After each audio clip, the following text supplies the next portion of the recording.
First and foremost, I want to greet you all. Good morning, each and every one of you. It's such an honor to have you all here. KITF, welcome to KITF, the KITF, which is the Kampala International Theatre Festival. And it's an annual event that showcases the very best of East African theatre. Now, for those who may not know, KITF focuses on strengthening, growing, as well as promoting the East African theatre industry.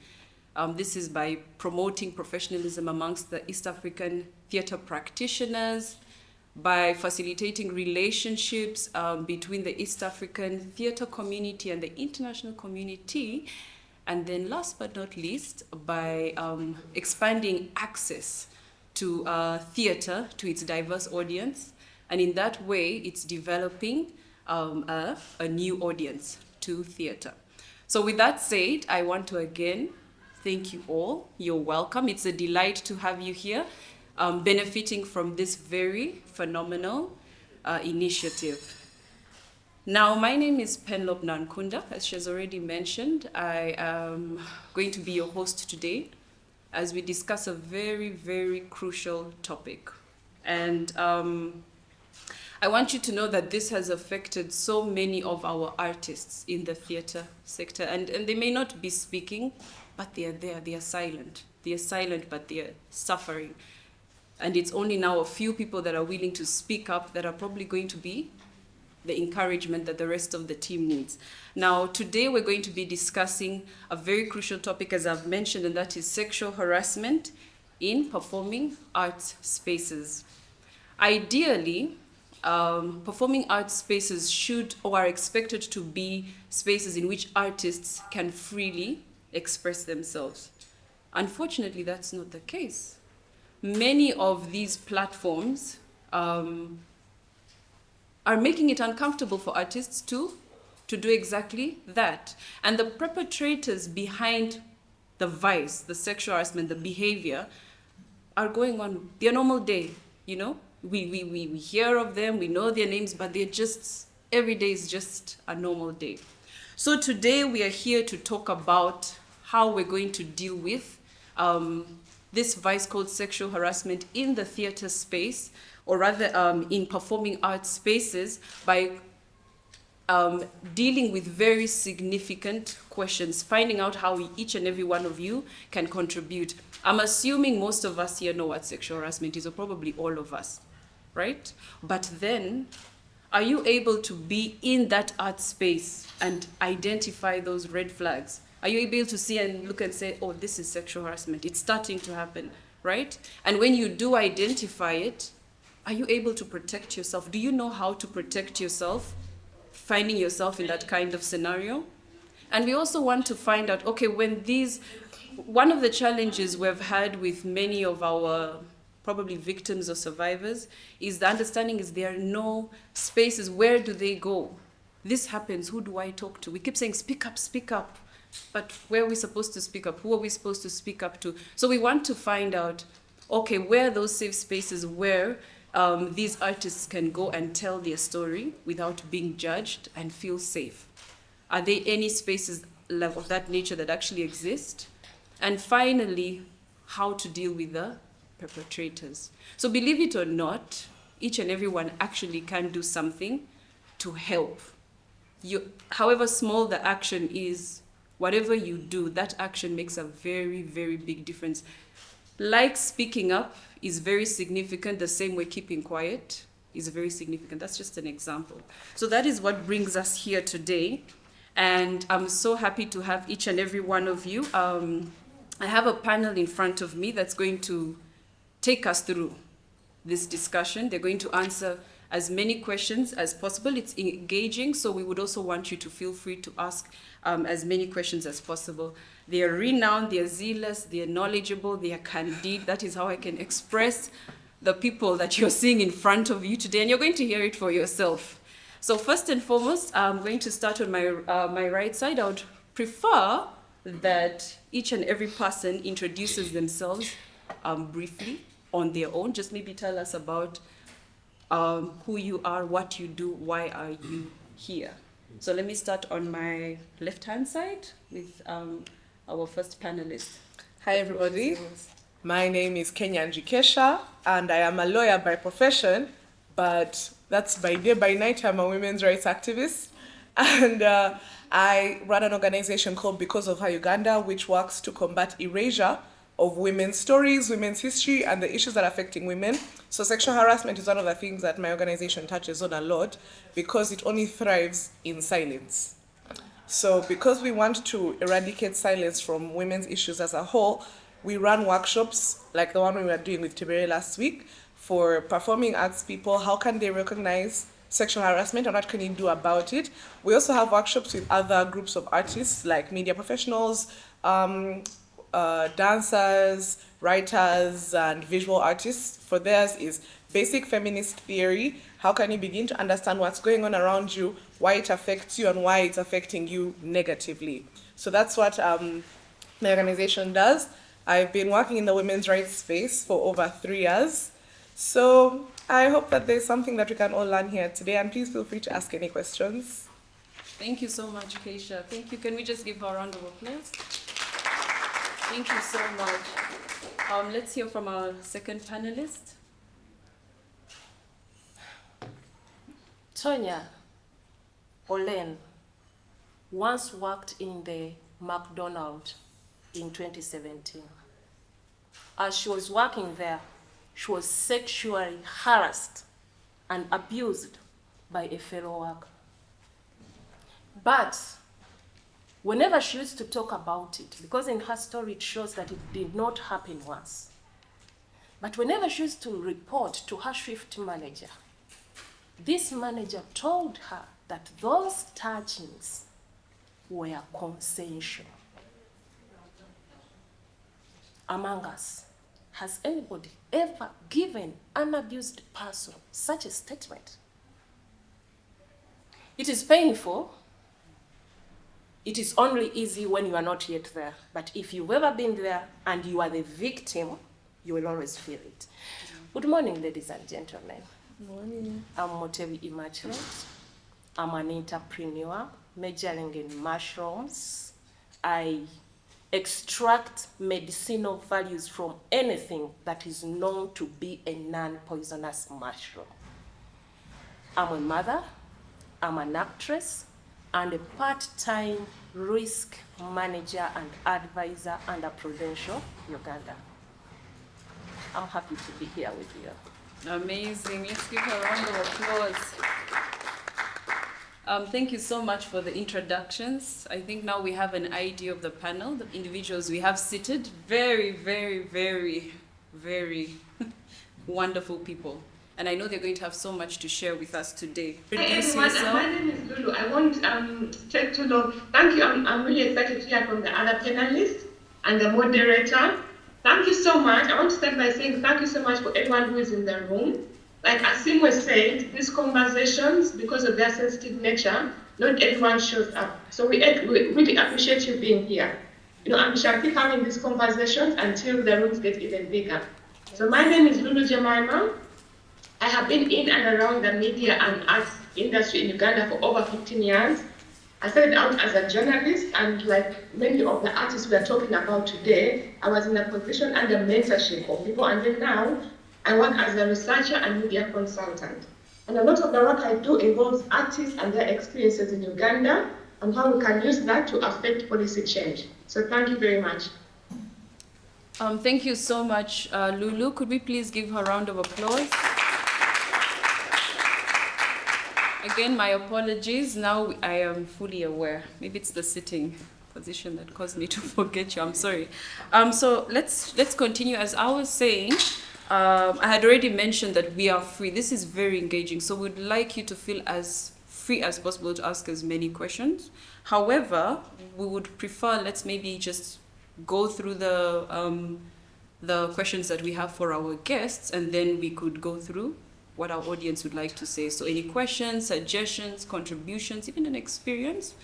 If you feel you might forget, you can just jot it down. At the end of the panel discussion, we'll be able to now just listen to each and every one of you. So without wasting more time, I'm going to go to our very first question, which I'm going to probably direct to our guest online, Lulu, as well as our guest Immaculate. I would like to know from you, when we began, we talked about sexual harassment being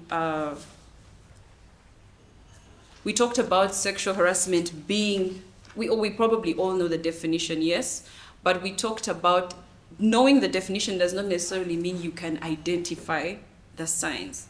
And of course, it's better to know the fire when you see the smoke than waiting to get to the fire and get burnt. So would like to know, Immaculate, let me maybe start with you.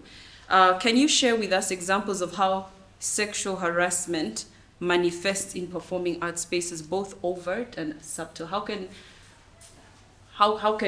does it manifest? What are the signs? How do we know? Thank you. I'm going to first go back to what you've said, that everybody knows what sexual harassment is. Not everybody. Okay. Some of them don't know that sincerely what they are doing is what we are terming as sexual harassment. Okay. In the art industry, how does it manifest? When we are doing art, when we are in what would be our job, we don't take it to be a working space because we are working in areas that are not in the office setting. You are in the bush taking a scene because the script demands that scene in the bush. Okay. You are in an unfinished house taking a scene, yet that is work because you are going to be paid for it. Most definitely.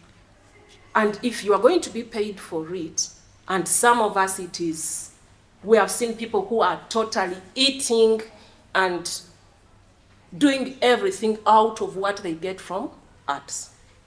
That means it's their workspace.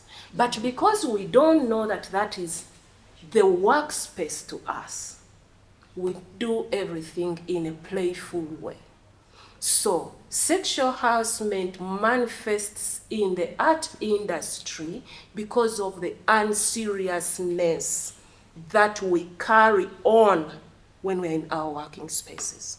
For us in the legal field, what we always want artists to remember is, as she was saying, your industry does not have any formal workspaces outside of when you're in scene time, when you're in rehearsals. There's no place that normal people would say this is an office. So what you can do is take yourself out of that situation and ask the question again. If this was being done at a hospital, would it be okay? If this was being done in a law firm, would it be okay? And even when you take yourself out of the ones that we know are proper offices, if these were engineers on a building site and someone said this, would it be okay? I feel like that is a really easy test that we can use to determine whether something is sexual harassment or if it's just a playful joke between workmates. Because people do joke, workmates are having relations with each other that obviously as employees, and I mean employers, you wouldn't be happy with. But these are adults, they do their things. Some workmates have friendships that have very thin boundaries. So you can't, as an employer, catch everything. But as an individual, if you asked yourself that this joke that, let's say, the assistant director has made, would a doctor be able to make this joke to a nurse and get away with it? If the answer is no, it is not okay. And further, because sometimes the nuances are different, if you are a woman and you're not sure about if you feel uncomfortable with this situation because you're a woman, or maybe because you're being too vigilant, or maybe because you're being paranoid, if you want to be able to separate, ask yourself, if someone said this to a man, would it be okay? If someone did this to a man, would we let them slide?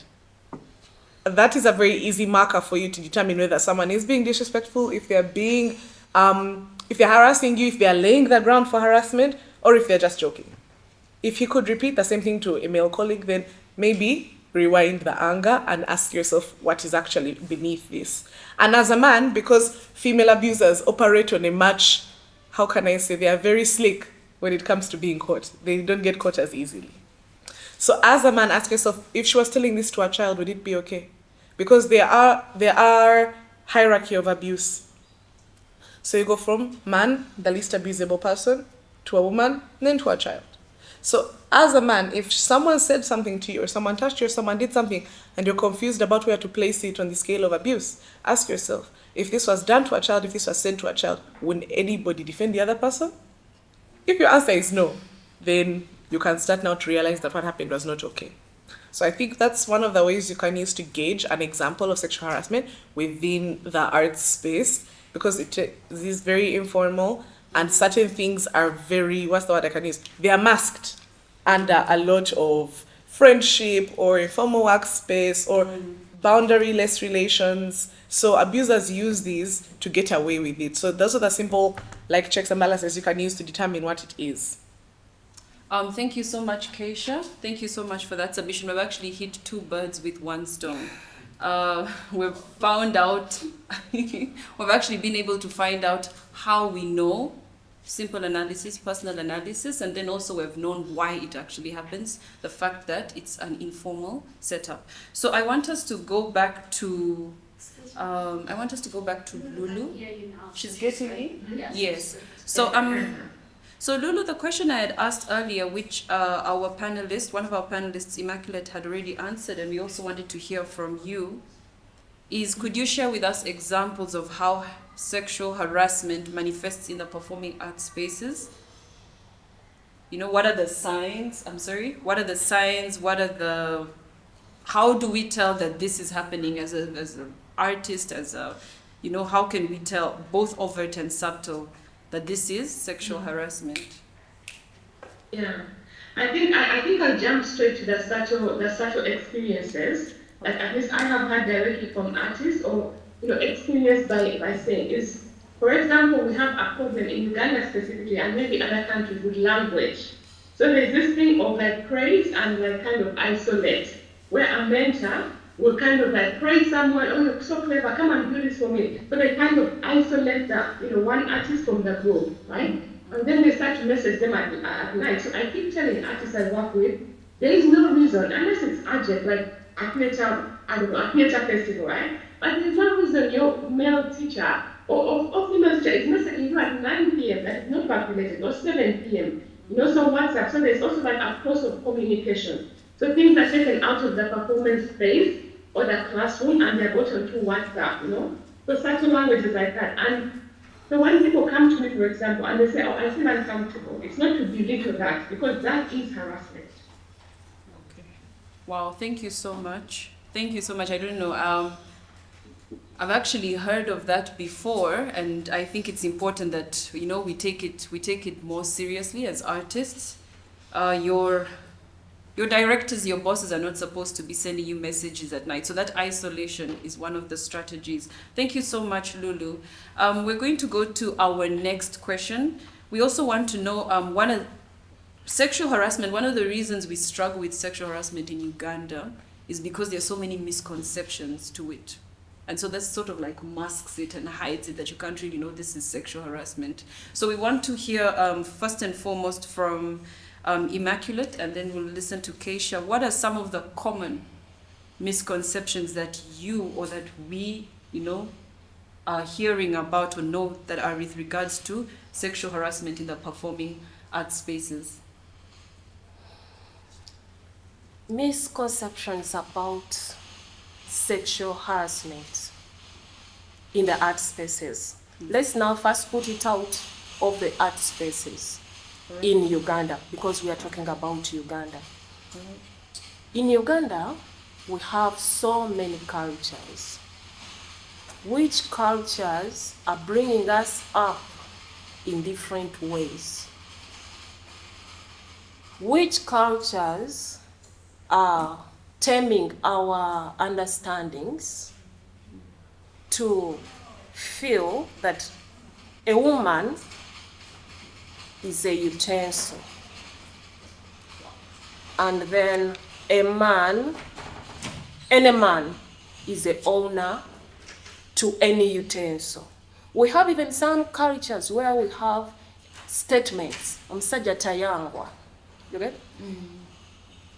They do not refuse a man. Yes, we've That's heard what of that one.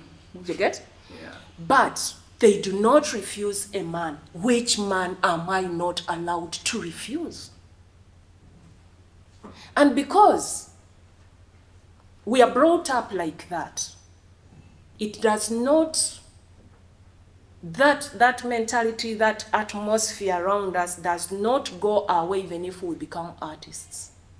It's until you either have grown or until you have been exposed, now like to the workshop we had, then your brain is unmasked to understand that, hey, kumbe, just these ones were telling us this because they were this. And remember, we are told this by our parents.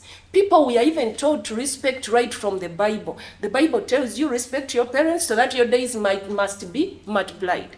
Now it is the parent telling you that any man who touches you, don't shout. It is shameful to say, I was raped. You get it?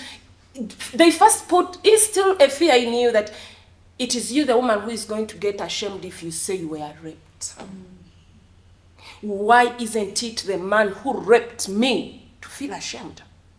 That's a very... And the bad thing, that still when the woman will come out and say, so-and-so raped me, all the insults will turn to the woman who was raped. That's why when I was giving you this story, I brought out a statement where the shift manager instead turned to the lady and said, but those touchings were consensual. Where did she consent from that your man touched me? I tell you, when you are touching me, take me to the bathroom. When you read that story of that lady, Tanya, this man used to abuse her during hours when people are going out, and she's a cleaner, so she has to remain behind and tied up everything so that by the time of those ones who are coming in very early, they find the office clean.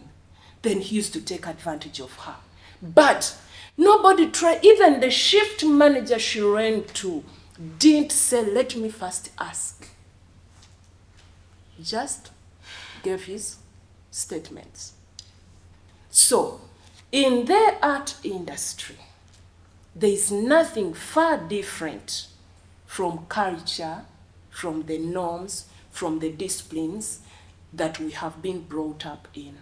That's why you find that the person who is abused will remember what the mother said, will remember what Jaja said, will remember what happened to so-and-so at school when she said she was abused by a certain teacher. Instead, she was the one suspended, she was the one beaten on parade. All teachers turned against that child or that student or that pupil until the pupil felt very abused now by everybody and decided to leave the school. Then this artist will also keep quiet.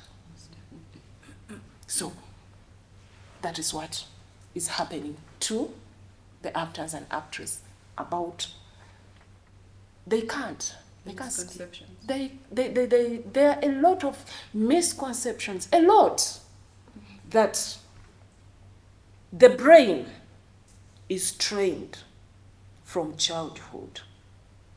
And then, bad enough, the brain of a man is trained to use.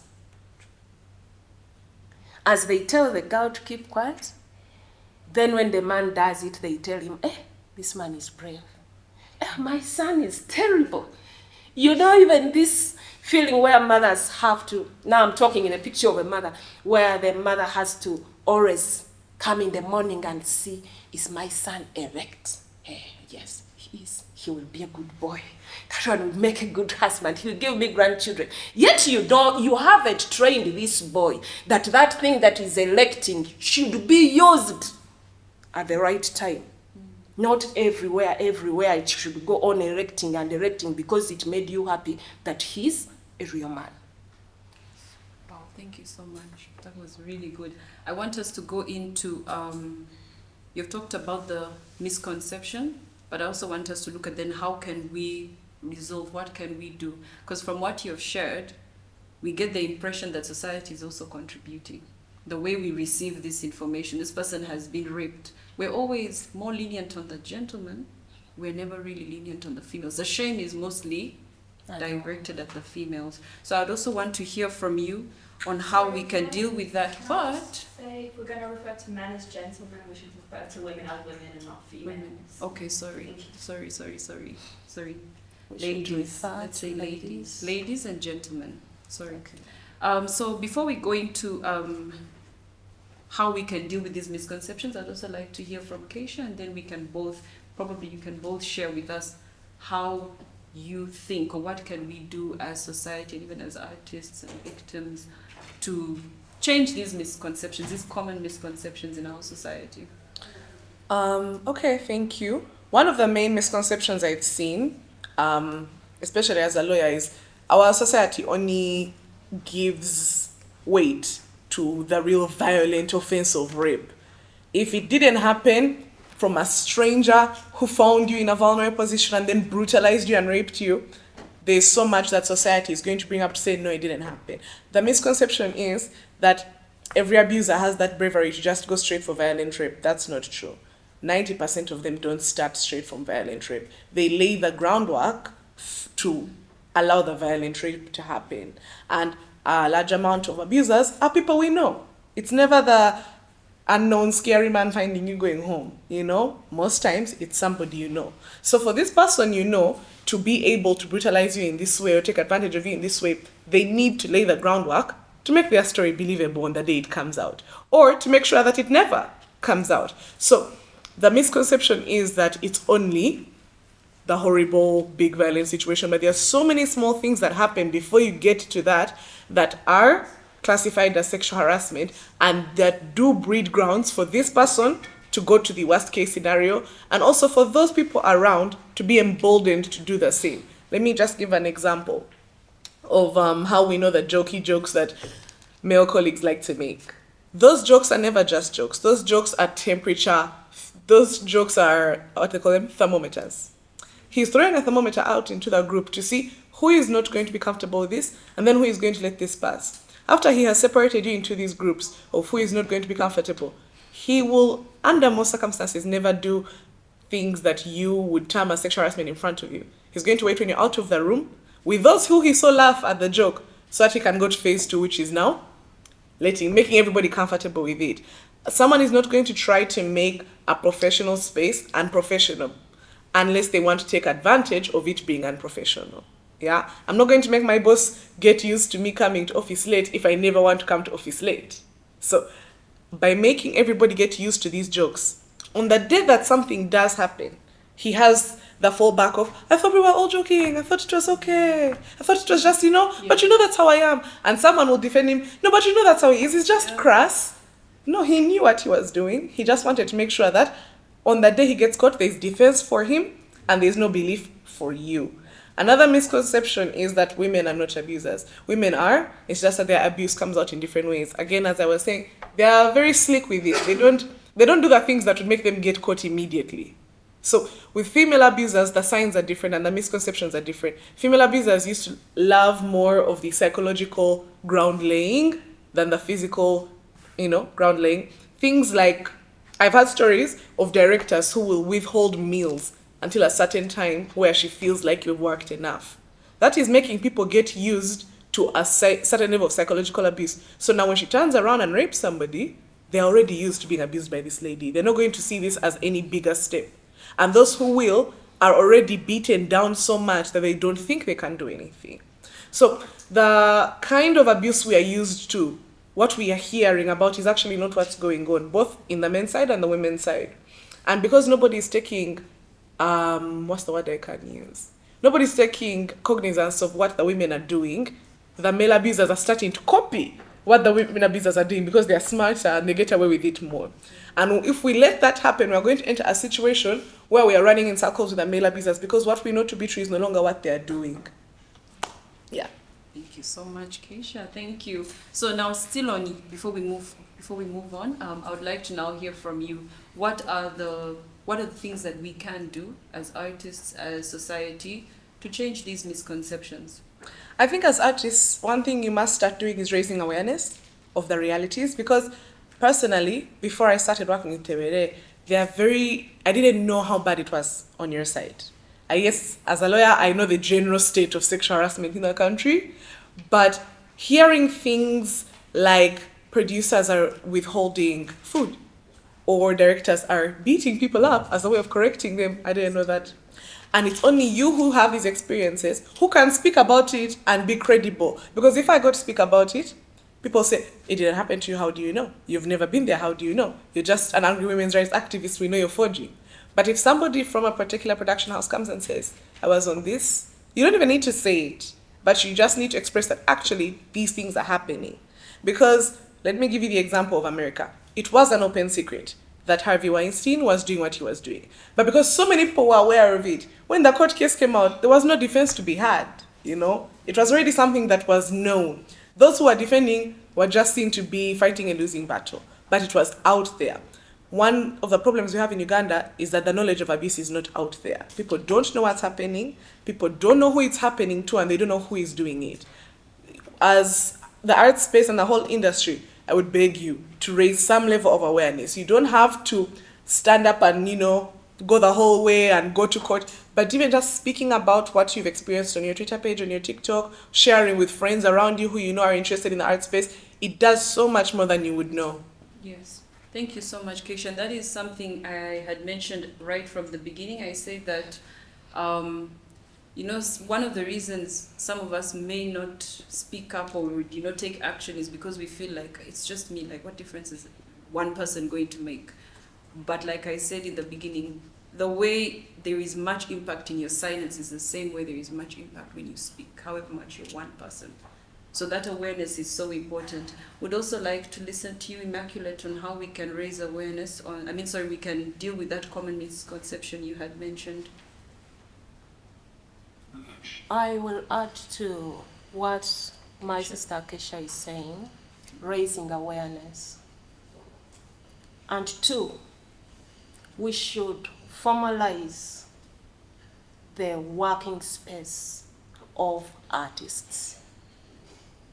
As artists, now I'm talking as an actress myself, we're not always serious with what we are doing.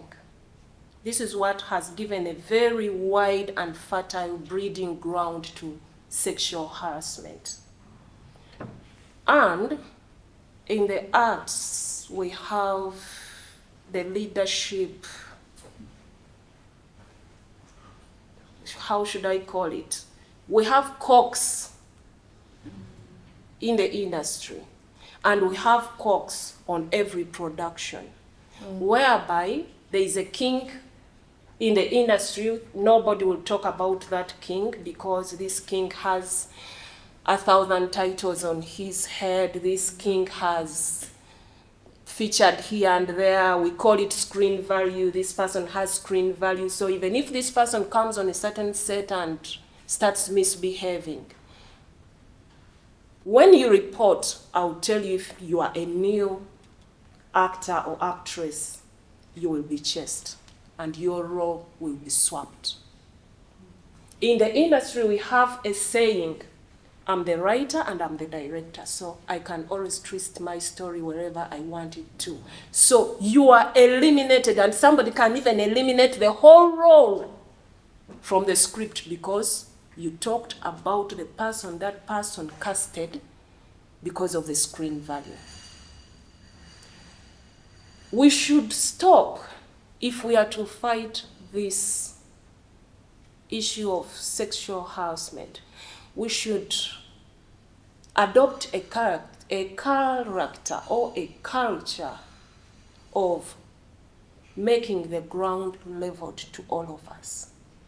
Yes, you are the director, and this one is the writer. He is the cameraman, this is the sound man, I'm the actress. But when I decide that I'm not going to look into that camera and give you what you want, you have nothing to do. I wish the directors would just know that the very person they should even respect more on sets would be the cast. If the cast decides to throw your story down, it is very easy than the cameraman to do it, than the editor. than anybody else.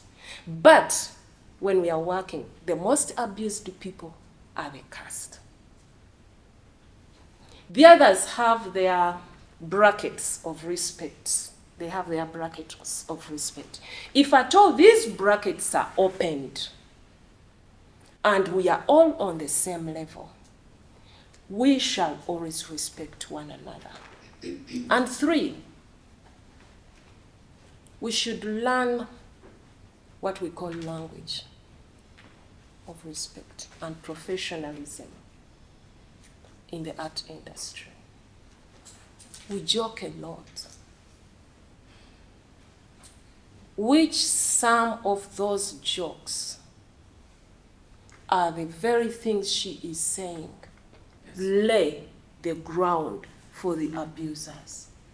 And abusers are funny. I'm talking as an actress. They might not be even the very ones to start the jokes. Somebody else might start the joke. Then this person is so quiet on the page watching who picks up that joke. Unfortunately, a young girl picks up the joke and the conversation will go on. The abuser is busy watching. Okay, so this one enjoys a lot, this and that. This person studies that person's character and mannerism, but it all came from the language somebody used at a certain time that triggered the abuser. Because most caste that has been abused on set, they are not usually abused by fellow caste. It is rare for a fellow caste to abuse, unless still this fellow caste was brought in a picture of the building of kingsdom. We casted this one because of face value. We casted this one because nobody could take up this role if it were not him. We casted this one. Once they build such a cocoon on that caste can now abuse a fellow caste. But if that is not there, the abusers are usually the people heading that production. And we have that element of somebody being so superior, building himself in the sky, even higher than God sometimes. Untouchable. And because now all of you know this production company belongs to so and so. Because it belongs to so and so, even if that person is abusing, nobody will come out and say anything. That superiority can only be dealt with by the people who are said to be governing the art industry. Art is under gender. We have UCC. Those are the bodies that I see that are taking on the arts. If at all they can come out and build awareness, it takes back to her, build awareness among the vulnerables, because now the caste are the most vulnerable people in this situation. They build that awareness to show them that yes, he's superior, because he is the dream bearer of this production house. So yes, he deserves that respect, but the respect should not force lines to cross and put you at the ground. If the caste, the vulnerables can get that information in themselves and say, yes, he's the boss. When he comes and he says, when I'm coming in, all of you must stand. Yes, we shall stand. But then he should not be that when I say you lie down naked, we should again lie down. Let's respect, but don't allow lines to cross. Thank you, everyone, and thank you for being patient with the internet. So one of the things that for me, I'll just touch very briefly on every point. I think when it comes to misconception, for me, one of the things that I have observed is the fact that we only think it happens to female, but who say that. I really, really need to emphasize that there's also male victims who are suffering, and when they come out, because some of them have come out, they have been socially punished online. Because the attention is then on the perpetrator, be like, oh, I didn't know this person was gay, oh, I didn't know this person liked boys. So we also need to, just as equally as we use the language of females and ladies, we have to equally include men and young artists. So that's one of the things I really wanted to emphasize in our conversation. And then the other thing, so again, when it comes to challenges like public ridiculing, so there are lawyers in this room, there are artists, there are directors. When someone reaches out online and shares a post, please contact them. Please tell them, thank you for being there, thank you for sharing. Just acknowledge that they are not speaking out into like some kind of hall. So acknowledge, thank you. If you need to talk, meet them with someone else. Because I know people who shared stuff online and have even been given police notice of arrest. Can you imagine? So like a young person will come out and speak on behalf, and it's happening especially on Twitter, and people speak on behalf of many females, and then she is threatened by the police, or she is picked up by the police. So we also have to create interventions that protect people who come out from repercussions of the law. Because when that happens, if I know I'm going to share my experience or someone, and the police can arrest me, there is no way other people are going to come out. So that's one of the things I've observed. And then red flags for me, really quickly, is the language used, So for example, there's some language, you have this language of, oh my daughter, oh my, like, why, I can't emphasize this enough, why are we using love, flirtatious language and allowing it, This whole daddy, mommy, director, boss, so those lines, unfortunately, they are always blood in the us because we are friends as well. And artists and their bosses are constantly learning together. So our field is not, I don't know. So I would also like us to find ways as mentors of stepping aside from the language we use. Personally, I can tell you I am a very affectionate person. And in class I have had workshops that say, students will come up, but I have had to teach myself, maybe hugging someone in that situation, is not appropriate. Like just step back a little bit. And let us also create a culture that distinguishes our roles. So I won't try to own. And then the other thing, one thing I want to say is, for those artists who have been in this position, we need to encourage them of other ways of reporting. We've seen going to the police isn't always working. Going to the media isn't always working. So for example, one of the things I say is go on your WhatsApp status and say, low power mode. No more, like ask a question publicly. Oh, we have to all brainstorm, sorry, can you still hear me? Yes, we're getting you. Yeah.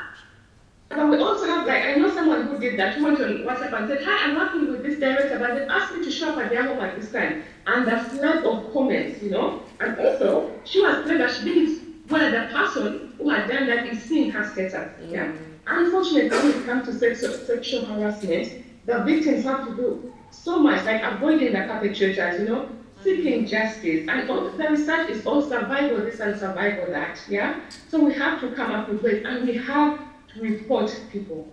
Yeah. I know we have this, and I don't want to be in people's bad books. It's a very small industry, Personally, what I do when I've heard something about someone, I do not work with them. It's unfair.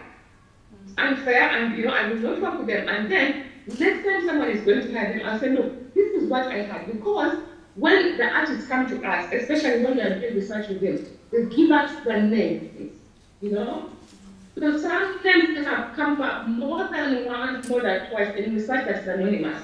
When an artist begs me, please don't say anything, My responsibility is to the artist first, then the perpetrator is the last person. But sometimes by protecting the artist, I'm also protecting the perpetrator. So what I will do, I will go to someone like Harrasment. This conversation I've had with her has been over a year of names are coming to us. How can we create change? How can we do this? Okay, let's hold workshops. The artists have come to us individually, but not publicly. So we have to keep coming back to this conversation. I think that's all I can say without taking over the conversation and let you carry it on.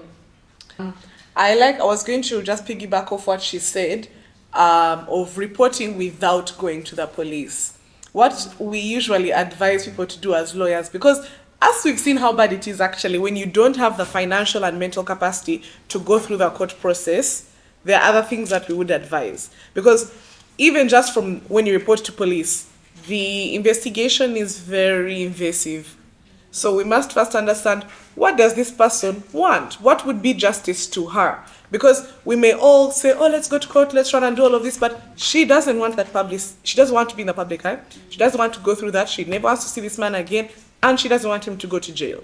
So when you understand what the victim wants, these pathways become much easier for you to understand. Some victims, it's as simple as making sure they get medical help and then making sure they get psychological support. Other victims do want to go, they're ready to wear the S on their chest and say, put me on the front page of this paper, I will report this man.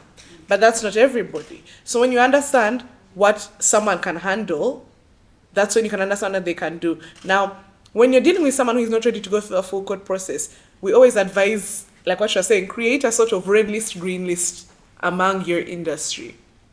As female lawyers, we have done it because, as you know, the legal space is very male-dominated and they have a lot of power. So within ourselves, we create an informal red list of people who these rumors around are just too many, or one of us has had an experience with them, or we understand that they're just moving mad in a way we don't want to engage with. And then we have the green list of the people, maybe men who we would call allies, or women who we know have the level of backbone, and if someone reported to her, she would take it up, or she would provide a safe space. Without us having this information, it's very hard to help a victim. Because without you guys having this information, you don't know where to get the psychological support from. You don't know which lawyers would give her pro bono work. You don't know which hospitals to take her to. You will instead take her to the same people who would perpetuate abuse. So one thing I can advise is learning how to report without reporting. Like you've done it before. She actually, how I found out about her, she was on the internet, on TikTok, talking about her own experience. You didn't mention the person, you didn't mention the industry, you didn't mention anything. But in the comments, there were so many girls who came, who were brave enough to say, no, this happened to me, it happened to me. This is the man who did it, this is where it happened. There's another girl whose video came up like 2 days after yours. For her, she was talking about a law firm. And she was inspired by yours because for her, she told us which law firm it was. But she didn't tell us the man. I think he has some power. But just that, just someone using their own platforms to say, hey, this happened to me, or this happened to my friend. You can leave out the names, you can leave out details, because there's no crime in reporting. There's no crime called rumors. And what people misunderstand about a defamation case, someone can only win a defamation case if they can show that their reputation was ruinable to begin with. If it's someone who the industry knows to be violent, knows them to be abusing power, that person cannot sustain a defamation case. And that's one thing that a lot of these men use. They act like everybody is entitled to win a defamation case. That's not true. If the cast knows me, I have a history of abusing power, and 1-2 people in the cast can come and say, yeah, she withheld from us food, or yes, she canes people when she doesn't get what she wants. If the third person comes up and says, this person raped me, and my big idea is to go for a defamation case, I have no grounds, because my character is not something that is capable of being assassinated. I already did that. That's one of the main components of defamation. Is your character something people believe to be good? Is this something that's really destroying your public image? If it's not, this case is, you're going to lose. The only way you win is if you bribe the judge. So that's one thing. When you're going to report someone and you're fearing a defamation case, ask yourself, do they have a character that's capable of being assassinated, or did they already assassinate it? So that's one of the things, those are the scare tactics they use.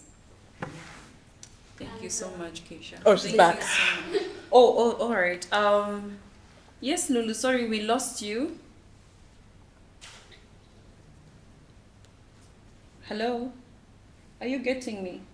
Yes, I'm here. Yeah. Oh, yes. So I was piggybacking off what you were saying about just having your lists of people who you know to be safe and people who you know that this one rumors have come out and maybe let's not work with them. And don't say it's unfair. It's actually one of the best industrial actions that you can take to simply remove yourselves from these people and remove them from your productions. Because again, they can't sue you and say, oh, she's rumor is spreading rumors. There's no crime called rumors. There's no crime called she refused me to enter her building, she refused me to work with her. So those are the small things that you can do on your end as the industry to, let's say, isolate these people or to publicly create a knowing of them to be dangerous.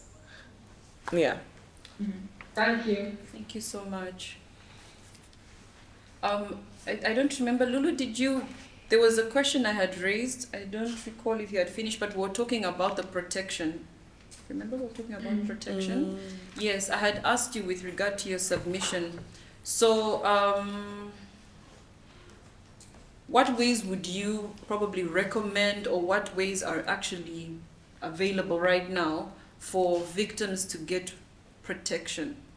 You know, there is that career protection. I mentioned that I might be willing to speak up, and then that's the end of 99% of the opportunities I might have, because these industries are close-knitted, these organizations are close-knitted.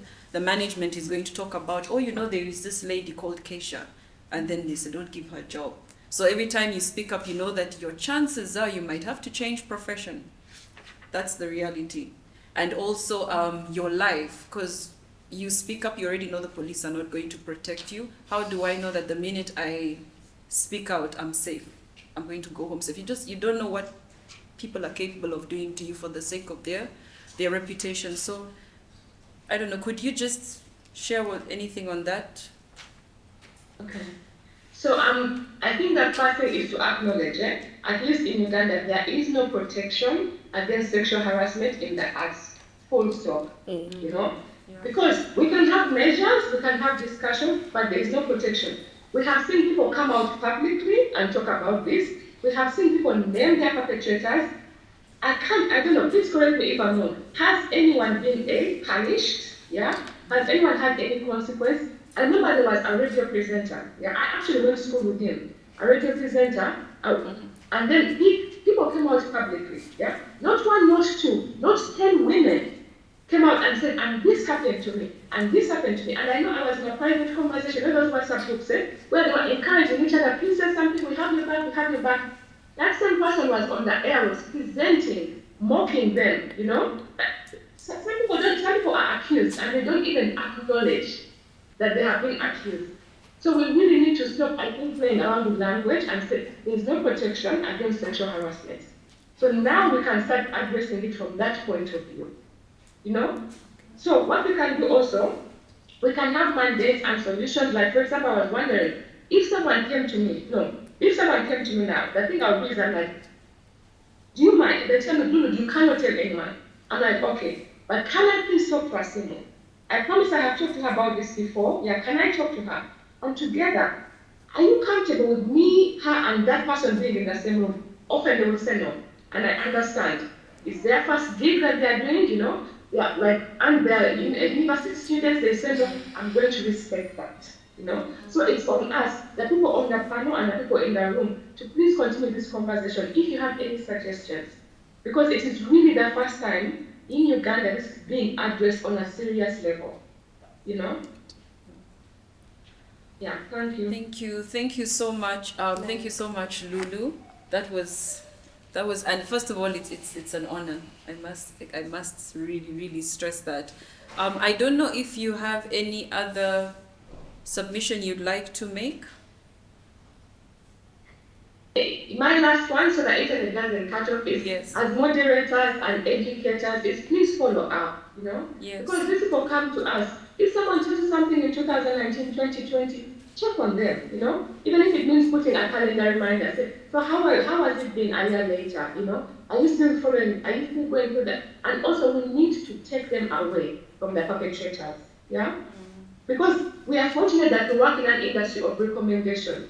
Maybe someone has experienced something, someone contact the director of Yenze or Terere and say, I know a great artist, she's not in a great situation, can you please take her on, you know? So separating and removing them from the exit and following up on their situation. So that's mostly what I have to say. Wow, thank you so much. Thank you so much. Especially. I'll stay on to get Yes, please. Yes, please. If it's possible, please stay on. Thank you so much.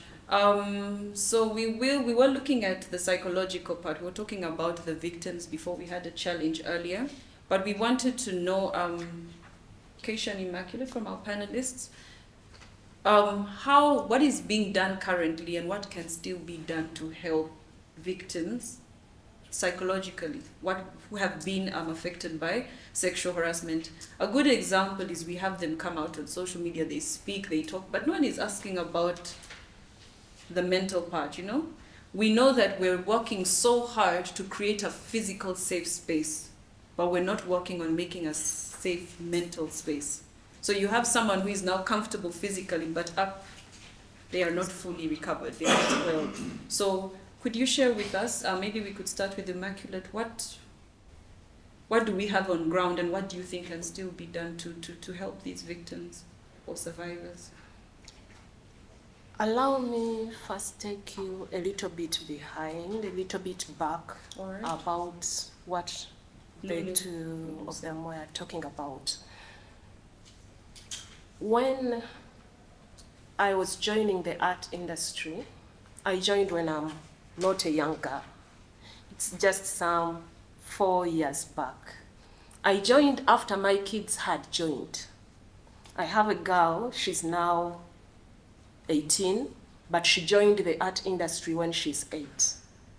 I was seeing it in her character, in our everyday life. When you bring a cameraman, sometimes she used to demand, "Mom, I need a cameraman. I want to stand like this. I want to do this." Then I was like, maybe she's going to be a model. So I started exposing her through some prominent artists here in Uganda. But when she grew up, because she had classes with them, so they are professional actors, they have studied the acting art. She used to come back and tell me stories. That is when I said, but my children are in an industry, or they are with people, I don't know how these people behave. Now I was like, how do I join? I immediately wanted to join from where my girl and boys were learning from, but it was too expensive. In Uganda, joining a production house, you have to pay. Now it was too expensive. I started looking for at least a production house where my budget can fit me. I got one and joined. This is where I now learned exactly what the art industry in Uganda is.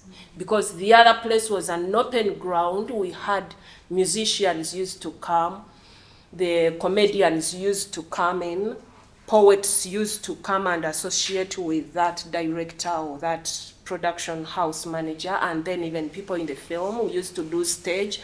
So almost everything that is in art used to at least have a root in that ground where we were. I looked at a lot. So when I got pissed with whatever was going on, the first thing I thought of was production houses are the best, the biggest, the worst breeding grounds of sexual harassment. So I came out, I talked to fellow actors and actresses, and we made up our minds. But all of them were like, where do we start from? Because the abuser creates a mindset in you that you are part of this. When you are joining, you paid a fee. Then there is a fee we pay for the chairs that we sit on when we are there. So you are like, I'm going to leave my chair, I've lost this amount of money. Some productions, you are the one who has paid for those productions. Although you are not given the credits of assistant producer that you invested over what, but you already attached to those projects and you feel you are leaving your money. And when they are talking, they are creating a situation that if you are here for as long as for us we shall see is when you will go up. So you have to wait. But when all this happened, I'm not going to tell the real story of what exactly happened. I sat these girls down and told them, but you know, we can go out and start. We are the capital, we have the talent. And good thing, let's take the money we paid here as school fees. We have learned this, we have learned this, and learned this, and learned this. So let's name it our school fees, and then we go out to the community and see how we can start. That is when I came out and started talking to some people, and we created what we called the freelancers of Uganda. Okay. Freelancers are not attached to any, we don't have those king producers. We are us, we are actors. Even on our page, once we get to know that you have produced one movie, we put you off the page. You are no longer an actor, you are no longer vulnerable, you are no longer abusable. You are now in the grade of those who are abusing. So we get you off our page. With freelancers, we share every casting call wherever we find it, even if it is not a Ugandan casting call. We share it on the page, and people are getting opportunities to go and demonstrate what their art can really give out, and people are getting roles. We are getting casted. Yeah. And we are continuing to work, and we are growing. That is one way of protecting the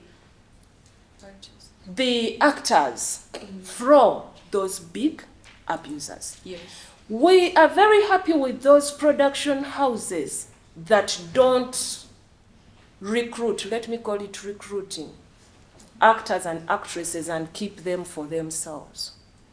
Those are the very people employing us.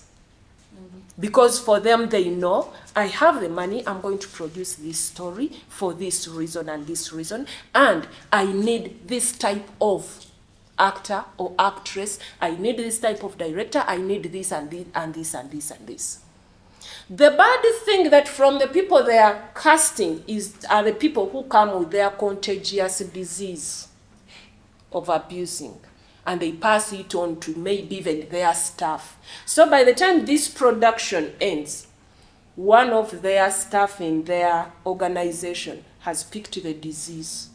And by the time they are calling again for another casting call, the cast will find this sexual harassment contaminated person there waiting now to abuse whoever is coming in. That was one way, I came up to create like a safe ground. Yes. Though it's now becoming infiltrated. Why? Not all of them have the knowledge that if you are on set and the director is only focusing a camera on you, he's already sexually abusing you. Because he's creating some, you are supposed to face this way, at least he will shift the camera because he wants to have your attention. Look here, even when you are talking, look here, they have a way they befriend. Kumbe, in the evening, this person is the very person who is going to do something awkward to you. Yeah. Another way of protecting and putting off this sexual harassment, she has always told us it is not the police. Yeah. It's not. It's not. And in us, we are not feeling that I will tell everybody, because not everybody cares. That's why these people keep quiet. So the conversation, as Lulu said, should go on. Not to wait for the next festive season of Kampala International Theatre festivals. Yeah. No. Let them go as far as telling UCC, as far as gender. Tell them we have this issue in the art industry. Sponsor us for this and this. Even if it means going house to production house or getting space on the TV stations or creating skits that are going to talk about this, let them come out. Why? Places to run to are there. And some of them are free spaces. And they have planted people in those spaces that these people have totally, they are both ears as God created them. When I was young, I used to watch Alex Mukulu's 30 Years of Banana. In 30 Years of Banana, he first brought Mr. M7 with 2 ears. Then later, he now brings Mr. M7 with 1 ear. Then as the movie goes to its climax, Mr. M7 doesn't have ears. But in the Equal Opportunities Commission, these people still have both their ears. You will go there, tell them I have a case to report. Immediately, the people at the entrance will have to show you rooms where cases start from. You will have all the time you need to explain what you, in your understanding, feels like I was offended. They will capture everything. They will sit and discuss. This person says this and this and this and this happened. And for this person to come to us, she feels she was offended or he feels he was offended. Yes. Then they will always come back to you until you people and them build up what they will call a case. And it will be so cool that no journalist will go there to cover your story if you don't want. If you even don't want just somebody to hold a phone, maybe this person might be recording you, yet you think you're seated together. They will tell you no. If you don't want anybody to hear about it, let's even put off the phones. And they will put the phones off and show you that the phones are totally off. And they will listen and investigate in a friendly way, and you will get the justice you need. They are not asking anybody for money. My daughter was abused in a school where she was in 2022. I tried to get a lawyer. I was fighting an institution. Instead, the lawyer himself went to the school and said, it's me who she has hired. And they paid the lawyer. When he had to give them what we should call a summons for them, he was already naming a case we didn't mention, giving the other people ground to say you are slandering against us. Yes. When he shared it to me, I told him, who told you I said this? Even when my daughter was making her statement, I was around. She did not mention anything like this. Where have you got this from? He thought I was joking. He sent it to the school. When the school contacted me, I told them it's not me. He is the one doing what? Writing that to you. But you are the one who paid him. No, I don't need the money anymore. Let him take the money.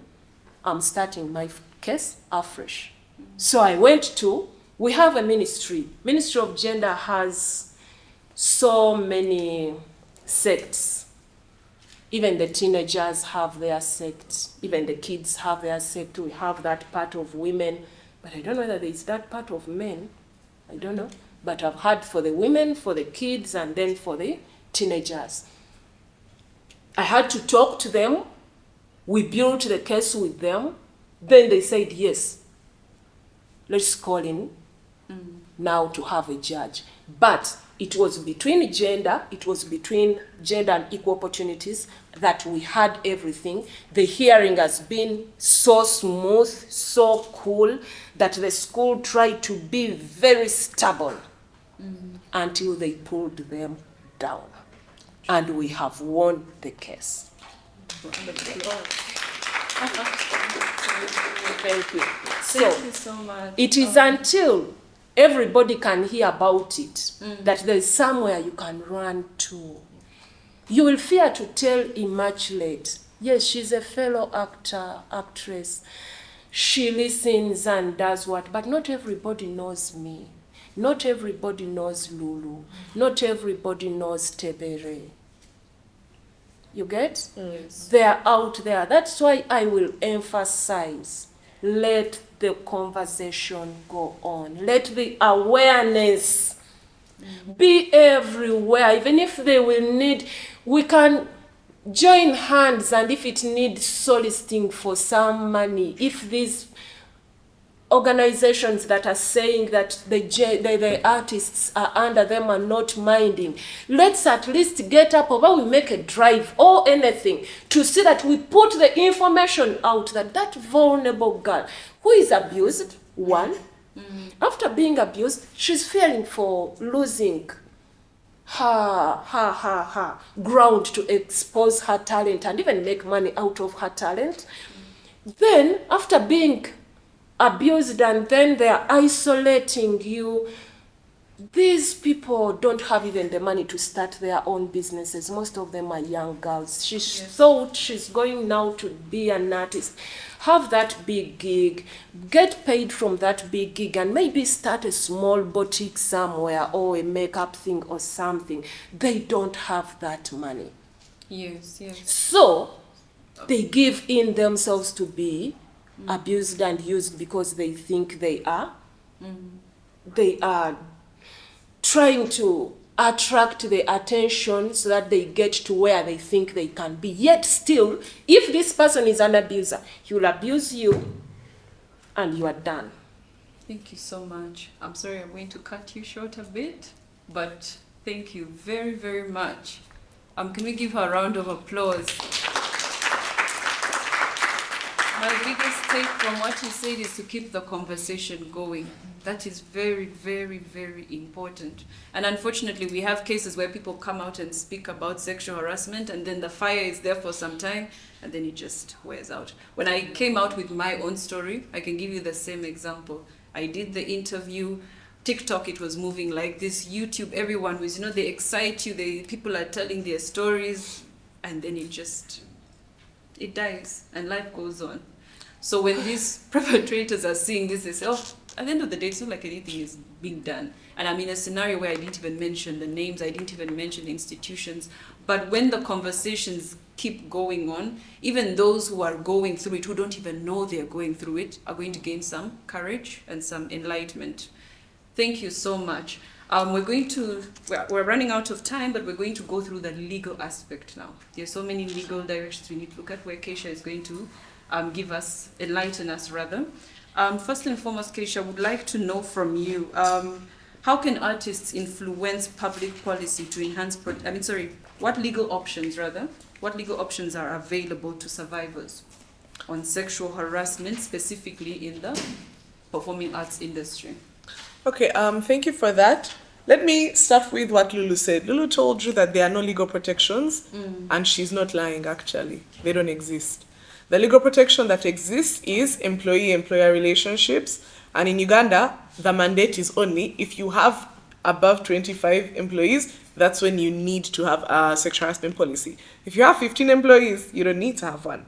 But that doesn't mean that it's not happening. So what usually individuals do is create standards for their production houses that to work with us, let's say on this particular series, this is the policy for the next couple of months, yeah? But a lot of places don't do this. In Uganda, there's no witness protection. Let's start from there. So when you report, you need to kind of be ready for that. There's the evidence-taking situation is also really bad. I know in developed countries, the onus is on the law to take evidence, but even here, that's what it should be, but that's not what it is. Here, the victim is the person who takes evidence, who looks for it, who brings it. So what we usually like to do is to train you how to be the most believable victim possible. It's really hard, and it's really sad that that's what we need to do. But simple things like record everything. When we were doing the workshops at Tebere, we were giving them a template of what we do. Record everything, and don't record it simply in your phone. Create a Google document. Because depending on who you're accusing, your laptop can be stolen, your phone can be stolen, but they can never steal your email. Everywhere you open it from, that Google document will still exist. So create a Google document. Say on Tuesday morning, this one did this.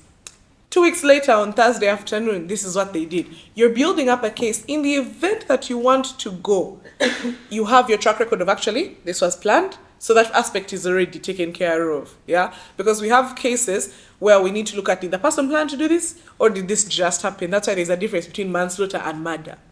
So if I can show that this person planned to harass me and this was a continuous active effort on their part, then I'm building a better case. And if I can show that I actually told them, hey, no, that's not what we are doing here, and they didn't listen, I keep on building a better case that in the event I need to go to court, all the evidence that the lawyer needs is there. Because I can tell you now for free, police doesn't look for evidence. What you come with is what they take.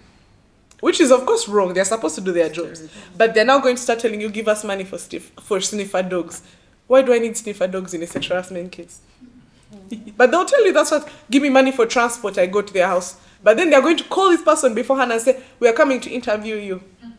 So you see that they are not really trying their best to help you win. Yeah. They are just finishing a Thursday. To them, this is not news. They don't care.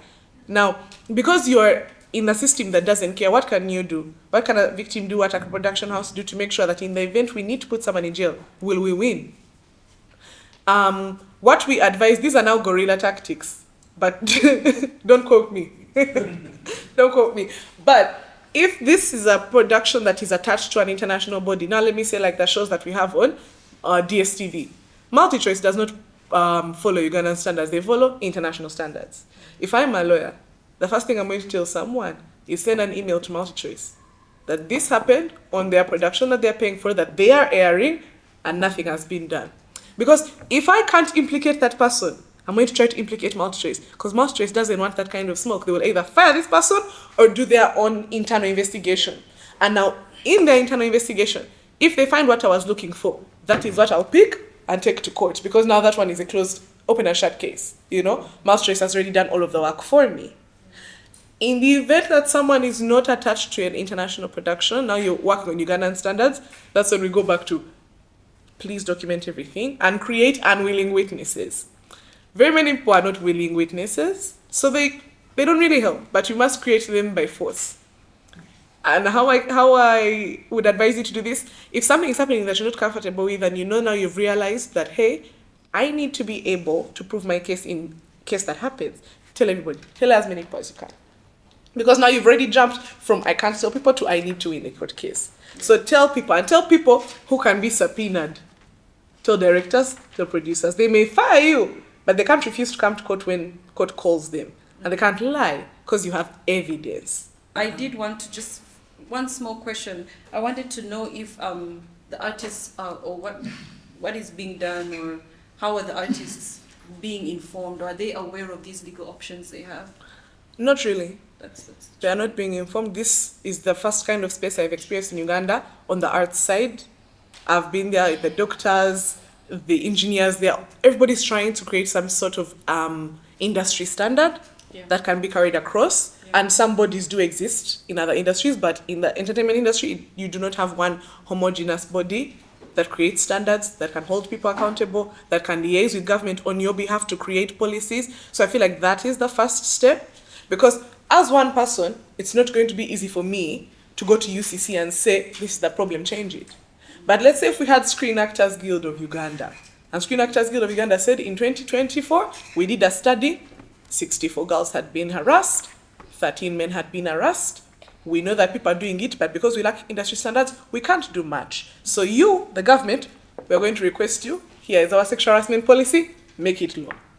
So in those ways, you can start to hold people accountable across the board and even just change the culture. Because right now, you don't have anything that's helping you to maintain safety. There are no safe spaces, there are no safe people, there are no safe avenues of reporting. And on top of that, after you go through all of those hurdles, even the law itself is protecting you to the most meager of standards. You know?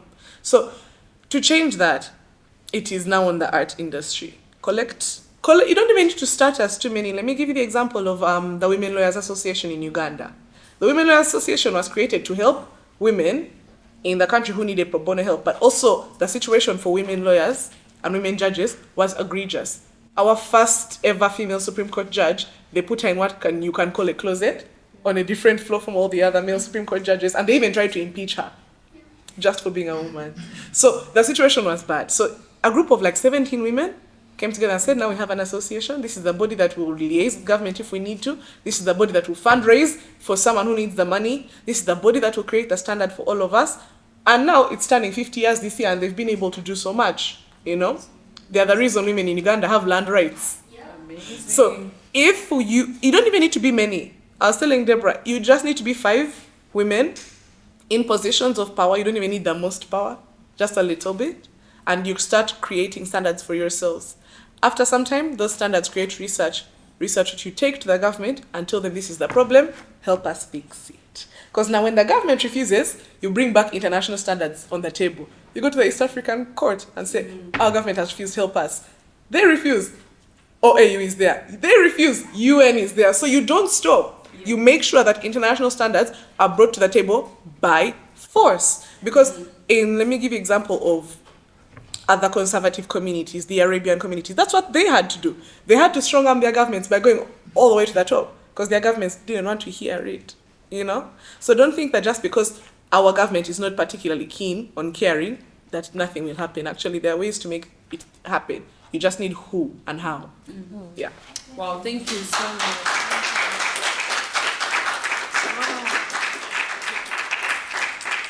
Thank you so much, Keisha. We now know that it begins with us. The person we need is right in front of us. Oh, What are I'm we not the waiting only for? She can help us set it off, but the information is so important. Yeah. I want to thank our panelists in general. Thank you for the very engaging conversation. We didn't even have to go through. You have been hitting one stone after another, and it has been such an enlightening session.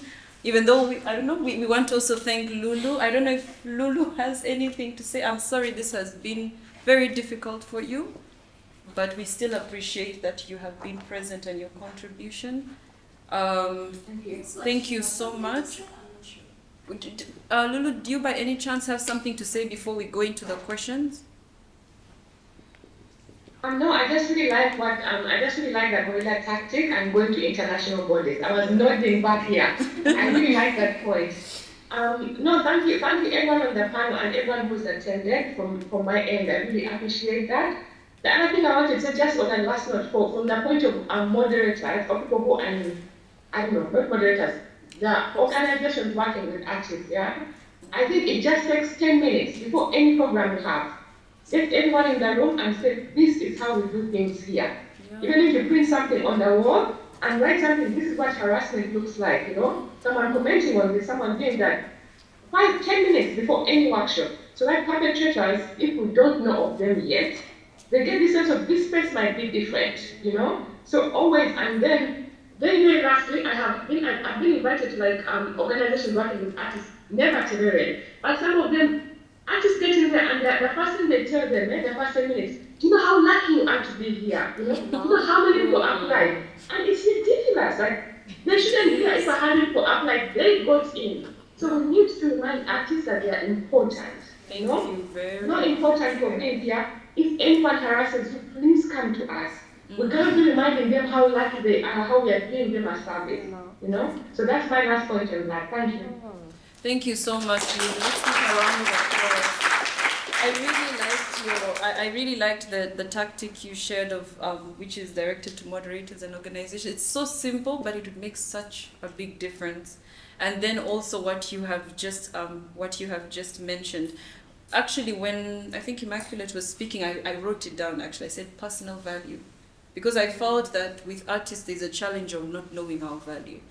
I think it's. I'm not sure where it stems from, but I'm glad she mentioned it because I'd also literally noted it down. I was like, I feel like there's that tossing because you don't know what you bring to the table. So whoever is letting you into the organization makes it seem like you're the one who is lucky. If it weren't for me, but they wouldn't have the organizations if they didn't have the actors. So I think there is a need to raise that awareness. Thank you so much, Lulu. Thank you very much. We're going to go right now. Thank you. We're going to go into questions. Great. My name is Suki Wanza, Chief Jury for the Kenya Theatre Awards, here on behalf of KITF, Kenya International Theatre Festival. So thank you so much for the presentation. I was listening and I'm like, yeah, that is the right way that we should go. And basically I think even the Bible says it, like you should take things by force if they're not given to you. There's something you've just said, and I wrote it down in terms of why don't we ever take ourselves seriously or think we have any value that we're bringing on the table, sorry, it's just because for the longest time, acting has been seen as a hobby. Oh yeah, I have finished school, I have nothing to do. Why don't I go and act? Or why don't you put me in those things that you do? I'm trying to translate it from Swahili to English. In Swahili we say, si uniweke kwa hizo vitu munafanyanga. Why don't you put me in those things that you do? You know, so it has always been seen as a hobby. So when, you know, something comes up or when you're told to do something, you're thinking, oh God, am I serious? You know, am I worthy? Anyway, what did I want to say? I didn't have a question, but I said, you know, I was like, especially for Kenya, one of the things that we now have is we have formed associations, forums. We have the Association of Female Filmmakers in Kenya, where at least, you know, if something happens on set or on stage and you're not so sure about it, you can bring it up on the group. Then, you know, different people then can be able to pick out what the issue is and direct you in the right direction to follow. We also have the Kenya Professional Actors Forum, which now incorporates both male and female, and that definitely has gone a great deal. And then we currently had elections for the Kenya Actors Guild, because now that is basically primarily the function of the guild in terms of protecting the actor, and this includes rates, yeah, because we cannot be going somewhere and, you know, a few people are being paid 10,000 Kenya shillings, and another one is being paid 1,000 shillings, and then someone will be told, oh no, but you're just passing, so we'll give you 500 shillings, only for you to come and discover later that probably people are being given 2,000 shillings, and, you know, the casting somebody has pocketed 1,500 from you. Yeah, so that has you know, the Kenya Actors Guild has been strengthened just to bring that into fruition for actors. You mentioned something about a sexual harassment policy, and I was like, yeah, production houses may have a sexual harassment policy, however, they're very quiet about it. So as an actor, I go in and I'm given a contract. And the contract, actually now I'm thinking about it, I don't think it mentions anything about sexual harassment. However, it has a clause where if I have any issue, I raise it, it can only be dealt through arbitration, which then, of course, is a whole other can of worms, right? So, of course, I'm an actor, I've been given the job, I'm excited, I'll just and sign. Then something comes up, and I'm thinking, no, but this happened, and I'm told, no, you know, you can't raise it up, you have a contract. And I'm like, no, but I think, you know, I have been harassed. Yeah, but you have a contract, and it says arbitration, so you can't take it to court. And then issues start from there. So now we're having forums where actors are now being taken through their contracts, what is in it for them, what they should ask for when they're, you know, when they're getting a job, what should they ask for, what should they look out for, and of course just advising them that it is important to get a lawyer just to look through their contract. You mentioned something about cases. Okay, sorry, I was writing a few notes, and I realized, yes, even in Kenya, sometimes someone feels, you know what, I'm going to engage a lawyer and we're going to go to court with this issue. But then I just realized, most often than not, we never get to know how the case ended. True. Right? So even if I had an issue, because I didn't know how the other one ended, I don't know where to start from, right? And most often than not, you will find that the other case was, is it solved out of court, settled out of court, right? So that issue was not tackled if we are settling out of court. Yeah, the underlying issue was not tackled. I think one of the this is my last point. I think one of the other things that, especially actors now, I think because many people are now talking about it, and you know, actors are now realizing, wait, whatever happened is actually a sexual offense, right? It wasn't, you know, when you said abusers never come and just attack you. They start and, you know, show you that it is, you know, it is not so bad. You know, you are, no, but we were joking. Yeah. In Kenya, we ask ourselves, how do you jokes? Like, you don't know jokes. You know. Yeah. And you know, when you ask that, as a man, if you say something, you come across as weak. As a woman, if you say something, you come across as petty. Right? So you think and you're like, no.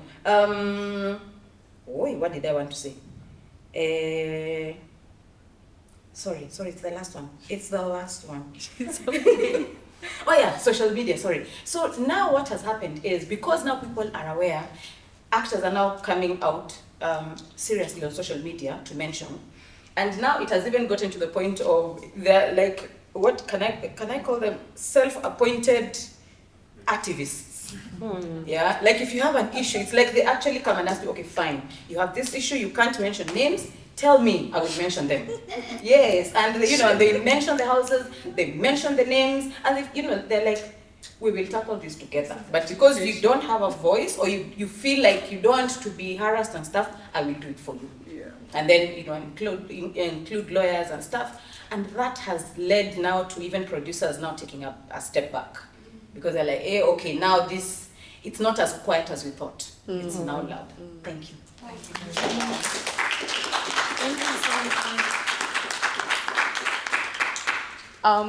Just to reply some of the things you said, I like how you bring out the utilizing social media activists, because that's one of the points I had forgotten to bring up.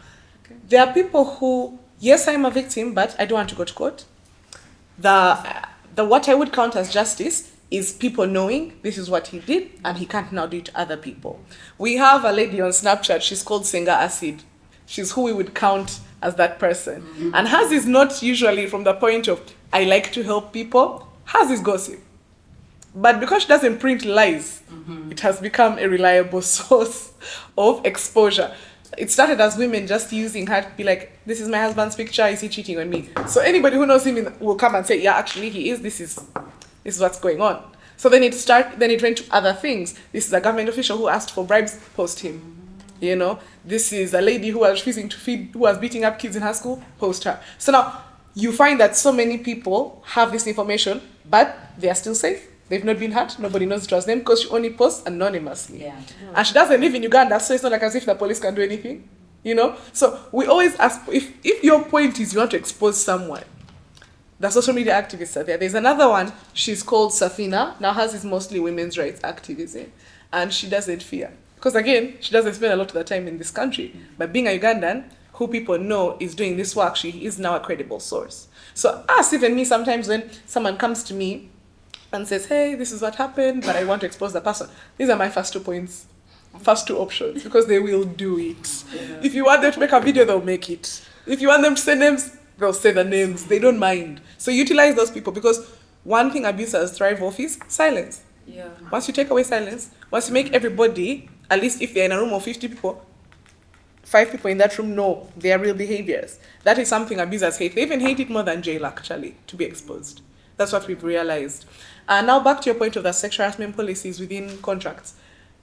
Someone won't put something in there just because they want to take advantage of it. I can tell you now for free, we've gotten contracts from people and it's not in, and then when you place it in and tell them send it back, now the person is saying, wait, what's all of this? I've not put in anything that's criminal, I've not put in anything that's bad.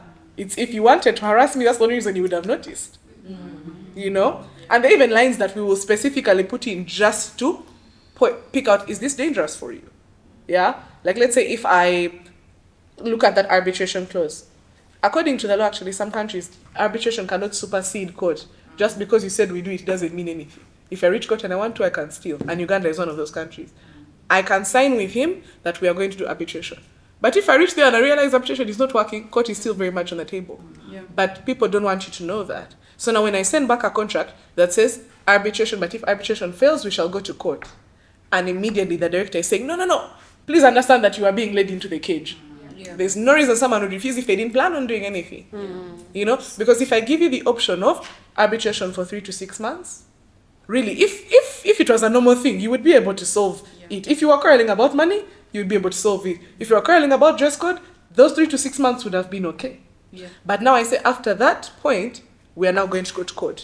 If someone refuses this part of the contract, then that is for us, we count it as a big red flag of they were planning on actually something, or they are running an unhealthy production and they wanted to include you.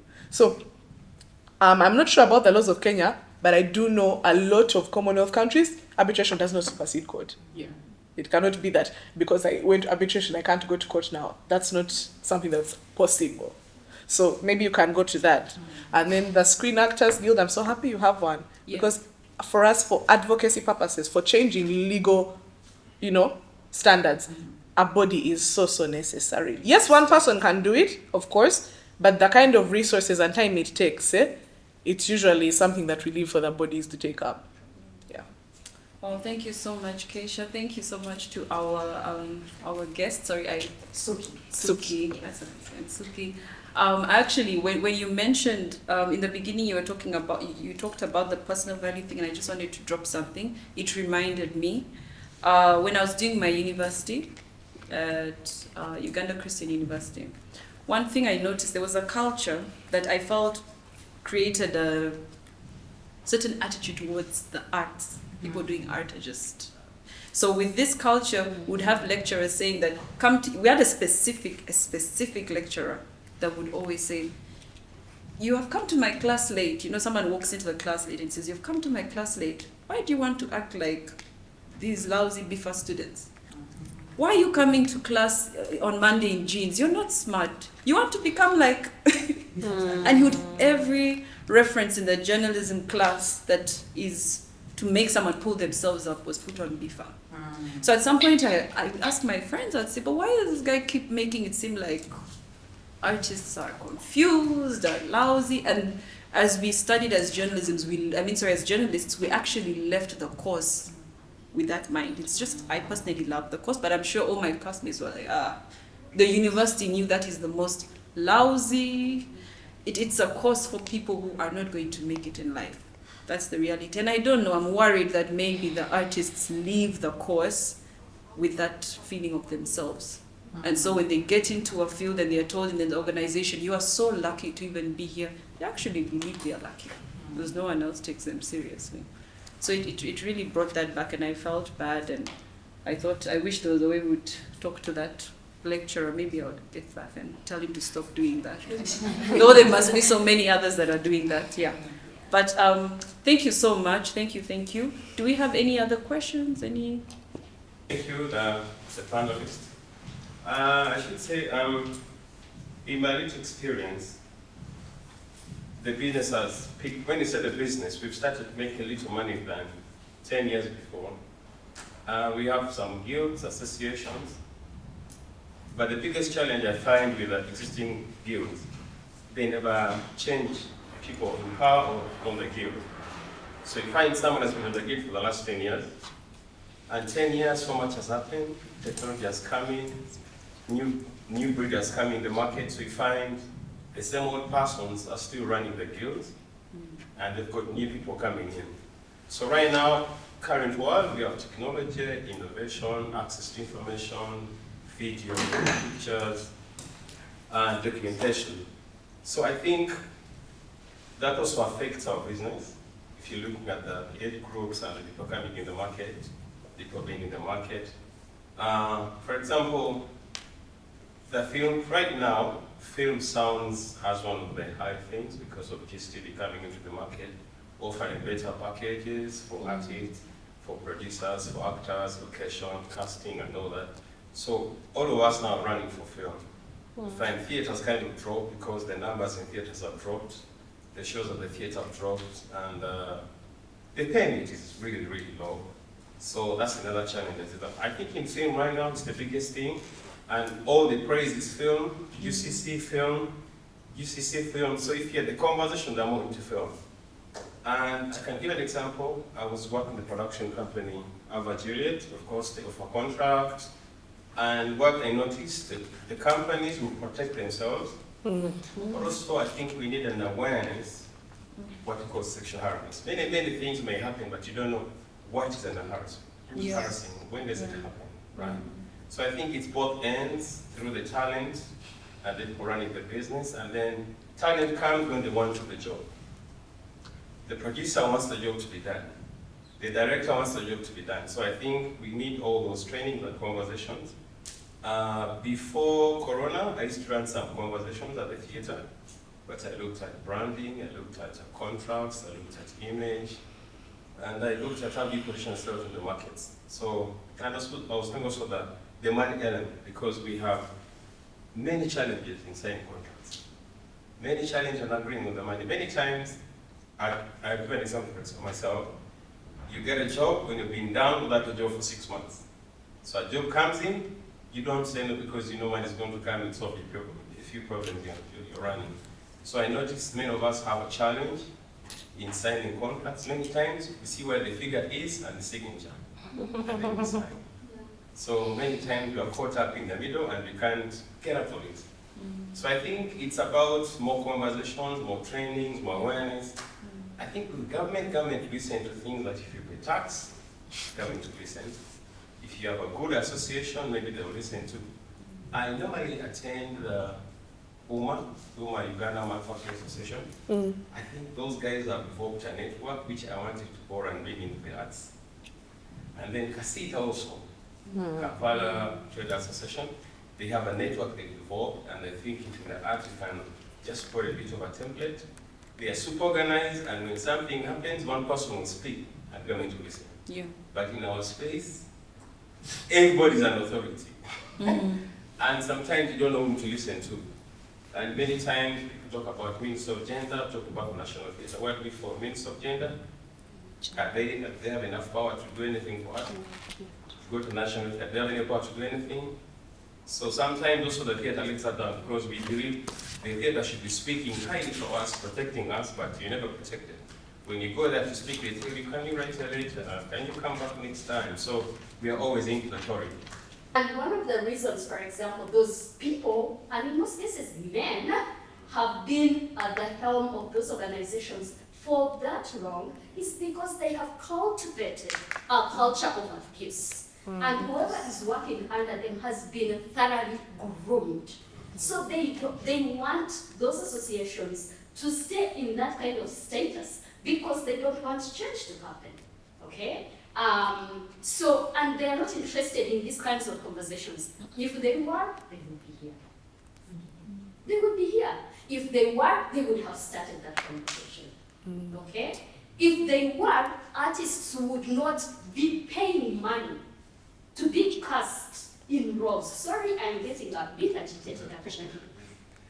They would not have to be paid money to join a production company, to get a role, to get a leading role, and on top of that, to sleep with a producer, with a director, or sleep with a gang of men who are leading those production houses. Because that's exactly what's happening here, okay? And so those people are not interested in changing the status quo. Until we come together, like what Keisha was saying, we come together, however, whether all women or women and some men like you who believe in this conversation, come together and we start, we don't have to start big. This is small, but for me, this is a beginning of a very important conversation. And in that minute, I can guarantee you, we are not going to keep quiet. We are not going to wait until next year for another festival. This has started, we are in the process, Lulu was kind of alluding to it, but we are in the process of carrying out a research of what's happening in every production house. So if you know those people who are kind of shy, quiet, encourage them to, they can send us emails anonymously, we can go through Senga Acid to get information so that we know exactly where we're starting from. And I think for me, what is really disheartening is that some of the abusers are now kind of beginning to run campaigns to talk about sexual abuse, to cover their assets. Yes. Yes, so let's be honest, let's start this conversation and keep it going. That's all I wanted to say. Wow, thank you. I take it back to the trainings. The conversation is going to flow. Thank you, Madam Deborah. And lastly, let's find a way as people in the art industry to professionalize our job. If that is done, a lot will go out. And the bad people will find themselves that this is no longer a conducive environment for them, and they will start extracting themselves one by one, or they will make their own cocoon somewhere, but at least there will be some area, some corner where somebody can name that this is a safe working space, and then they will again have the red flags that if that one is the one calling, I won't go. If this one is the one calling, then all the actors who need to be safe will run. Okay. Thank you so much. I like that. Hold on, just From you. slowly before we get into that, I just wanted to clear something up. Let us leave that misconception behind of people don't know. Maybe victims, but perpetrators know the people who are benefiting in those guilds that already exist. It's not that they are not focusing on this because they don't know. Someone who is not focusing on it is either benefiting, aiding and abetting, or making money off it. I can tell you 9 times out of 10, these are adults. They know what they are doing. Anytime you want to say maybe they don't know, they know. They 100% know. The same way you would know, they know. So let us remove that idea that these big production houses or these guilds, they just can't know. They're very aware. They just don't care. Or they're benefiting. Those are the only 2 options. Yeah, now we can. Thank you, Keisha. Yes, kindly stand up, please. Okay. Thank you. Okay, so I don't know how this case is called, but there is like a case where a predator or a prey thinks they're friends with a predator, right? Or where someone who has been abused somehow gets cozy with their abuser. So, and I know that things like this have happened whereby someone is abused and they hate the abuser for a while. And then for some reason, maybe because the abuser has tactics or whatever it's called, but somehow later the abused become friends with the abuser. And I think that that's something that's very common in the arts industry. And then when they become friends with the abuser, honestly, I don't know the psychology behind all that, but you realize that later the formerly abused helps the abuser to abuse even more people. And I find that this is really something that's ongoing, and it's a case with so many female.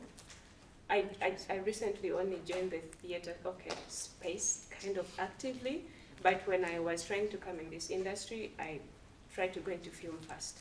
And then when I noticed that this is the trend, I quit entertainment completely. So I'm glad that the theatre space gets to have conversations like this. But then, so I'm wondering what happens in the cases where, if I think this is a space that's safe for us, we are females, we are 8 females, we are talking about someone who did something here and there, and then eventually turns out, or I reach to a production house or an institution, and one of the 8 females or 3 of the 8 females work for that institution, and now they try to suppress my voice, or they are someone said infiltrated, but all the ideas that the abuser has, because this is the person who has the power, they are the producer, this is what also the team stands for. So you find that I'm a woman in a space, I've been abused, and other women thinks it's okay, he's just hitting me, or for some reason I'm made to think that I did something outstanding for me to get that special attention, which ends up as abuse in the long run, and of which even the females on the team are kind of supporting that. So I just needed to, if you could share how even that can be uprooted from, because some women in these spaces are actually supporting. Yeah. They are letting younger women or other women to be placing them on the table for That is a very good question. In the interest of time, thank you so much for your question. I think I will allow one of our panelists is going to decide who can answer that as briefly as possible. Unfortunately, for the other question we had, can we maybe have a one-on-one after? We can still be able to address the question one-on-one. It's just that we're really out of time.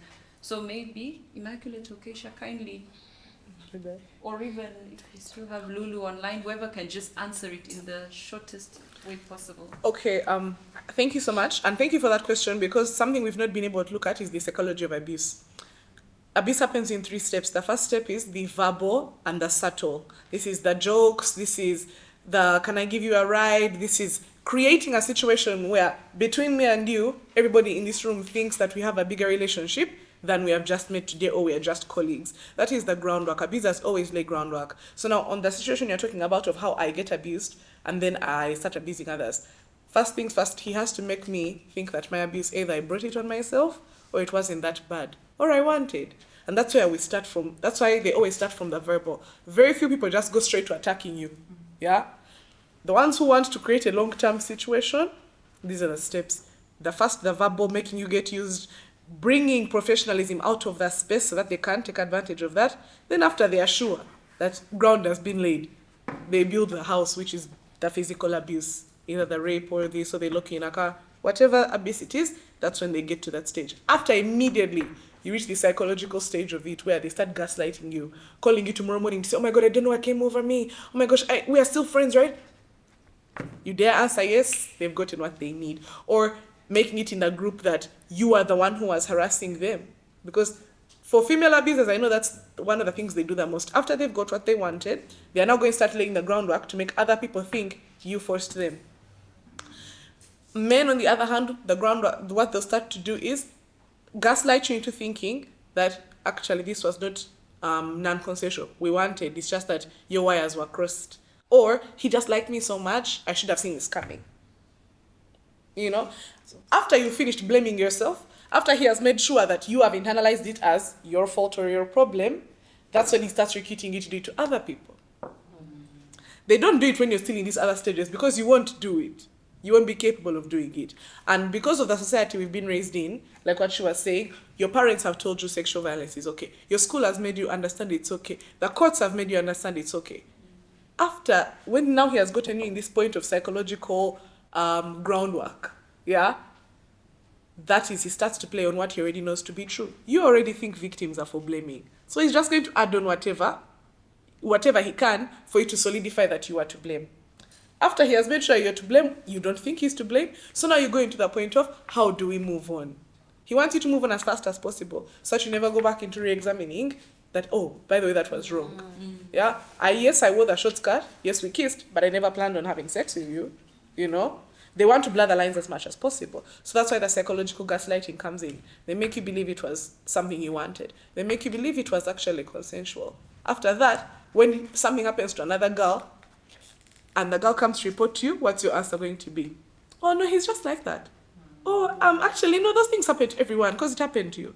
Very few victims, without psychological help, without mental support, very few can accept that actually I was abused and I had nothing to do with it.